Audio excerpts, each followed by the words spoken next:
جو لوگ بھی صحابہ کرام کے پیچھے بونگتے ہیں یا ان کے خلاف نازیبا الفاظ استعمال کرتے ہیں تو ان کا مسلمان ہونا دور کی بات ہے، ان کا اسلام کے ساتھ کوئی تعلق نہیں۔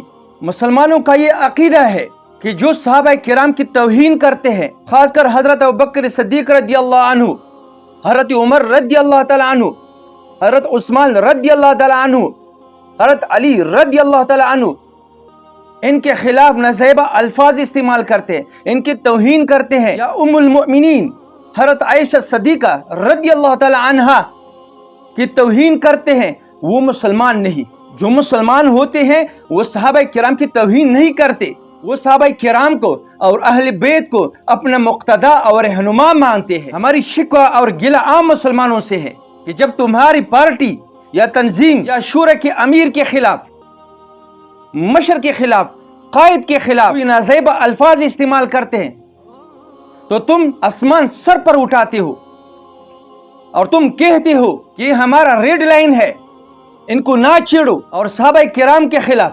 روزمرہ لوگ توہین کرتے ہیں اور تم خاموش ہو۔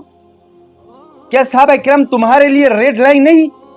خاص کر اس وقت علماء کرام کی ذمہ داری زیادہ بنتی ہے کہ وہ میدان میں آئے اور صحابہ کرام کی دفاع کرے۔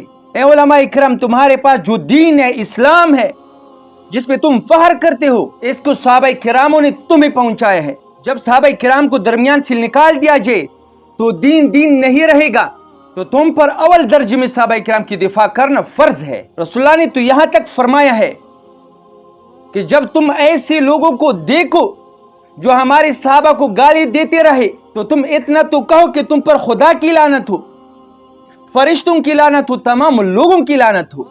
اتنا تو دفاع کر لو نا۔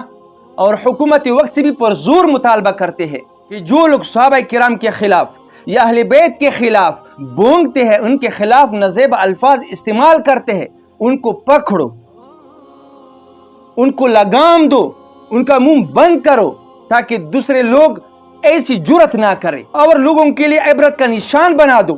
خدا کی قسم، ہم بعض وقت صحابہ کرام کے خلاف یا اہل بیت کے خلاف ایسے نازیبا الفاظ سنتے ہیں کہ ہم ان کی سننے کی طاقت نہیں رکھتے۔ انسان تصور بھی نہیں کر سکتے